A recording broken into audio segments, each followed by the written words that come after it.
El 6 de diciembre de 1998, Hugo Chávez gana las elecciones y se convierte en presidente constitucional de Venezuela. Este hecho, aunque a algunos probablemente no les guste, es un hecho fundamental de una extraordinaria importancia en la historia de Venezuela.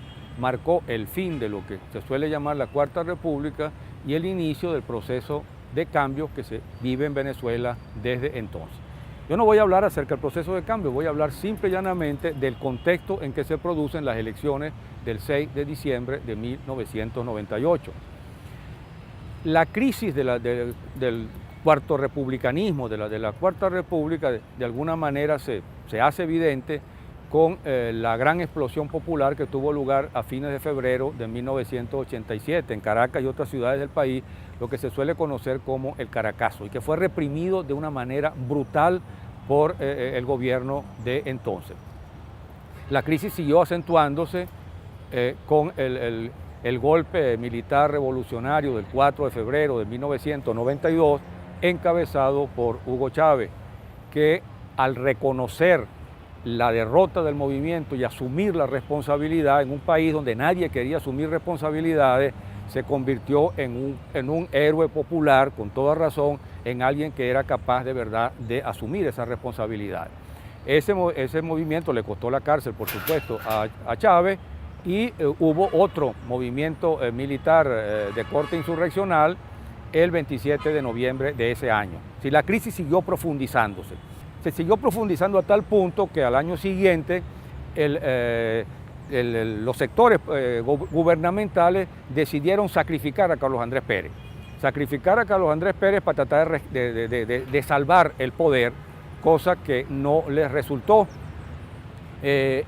La crisis continuó profundizándose, se hicieron unas nuevas elecciones, se pasó por un triste gobierno provisional, el gobierno de Ramón Velázquez. Vino luego entonces un nuevo proceso electoral y entre abstención y sospechas de fraude ganó Rafael Caldera por segunda vez la presidencia de la República, porque se había montado de manera oportunista en la ola del 4 de febrero. Y su gobierno fue un gobierno verdaderamente desastroso, un gobierno caracterizado por la crisis bancaria, la inflación, medidas neoliberales que al principio se aplicaron con cierta reticencia y después de manera abierta, desempleo, descomposición creciente. Llega así el año 1998, que es un año electoral. Empiezan a aparecer las candidaturas presidenciales. Aparece la candidatura de Irene Sáez, alcaldesa de Chacao. Es una candidatura llena de belleza, de la belleza de Irene Sáez y de superficialidad. Esa candidatura la apoya oportunistamente el partido COPEI y detrás de Irene Sáez se coloca una cáfila verdaderamente de trepadores que lo que quiere es utilizarla y beneficiarse de su belleza, de su prestigio, de sus posibilidades de ganar. Acción Democrática no entiende absolutamente nada de la crisis y lo que se le ocurre es lo peor que podía hacer: lanzar como candidato a un personaje que verdaderamente parecía sacado de una urna egipcia, una especie de cadáver político, que era Luis Alfaro Ucero, al cual inmediatamente lo calificaron de caudillo, pero que definitivamente no era capaz, por lo atrasado, por lo fuera de lugar, de atraer a nadie, ni siquiera a la propia militancia de AD. En ese contexto surge un tercer candidato, una especie de socialcristiano independiente que tiene poder en Carabobo, él y su familia dominan Carabobo, y que tiene un proyecto político llamado Proyecto Venezuela, que es Salas Romer. Y esa candidatura empieza a cobrar cierto peso. Pero en ese contexto justamente aparece el fenómeno Chávez. Explota verdaderamente el fenómeno Chávez.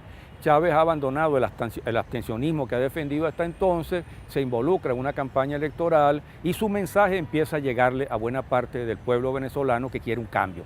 Su mensaje de crítica radical contra la Cuarta República, contra la corrupción de adecos y copellanos, y su propuesta de una constituyente para refundar el país.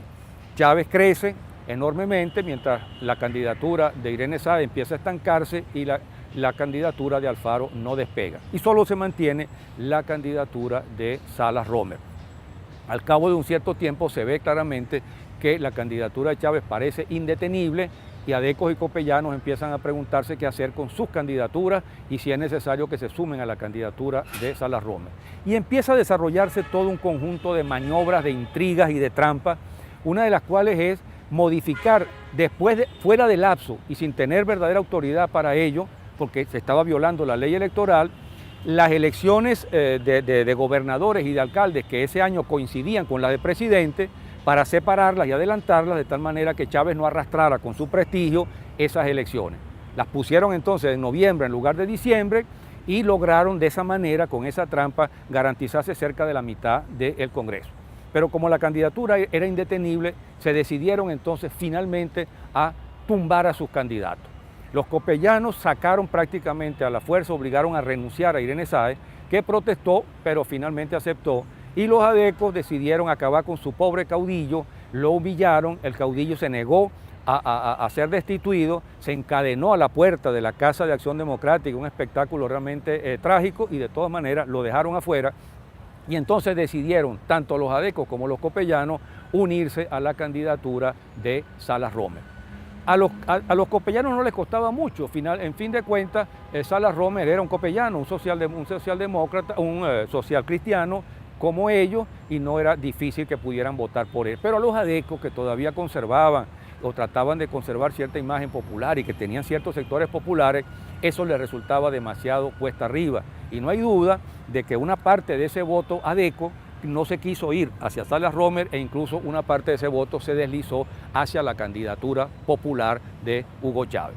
Frente a eso no cabía otra cosa ya en esos últimos días que tratar de hacer un fraude o tratar de provocar entonces un golpe de Estado para desconocer un resultado electoral que se veía inevitable.